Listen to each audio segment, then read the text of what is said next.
The situation with Everscroll is even more simple than the scenario that we're setting up, but we'll press D in the Boxcutter helper, change our shape over to box, press W to jump over and begin cutting a wedge. And we'll just create a couple of quick cuts.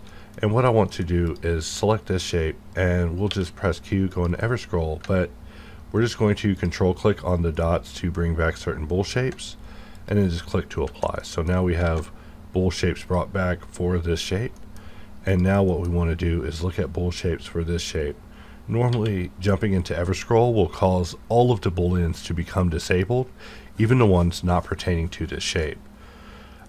What the purpose of this update is that if you were to opt in to choosing to use the Boolscroll method that is set to, let's see, additive instead of classic, basically additive will additively add booleans to the scene instead of removing them, which is the standardized system of how it behaves. So to demonstrate that in action, it's rather unentertaining, but we see that now I'm able to press A and add these to my selection, and then when I click to complete the operation, I now have my previous booleans just in case I need them in the event that I'm still adjusting them, but I'm also able to now adjust the ones that I've chosen to enable in this current operation. So really it's nothing to explain, but here I am explaining it.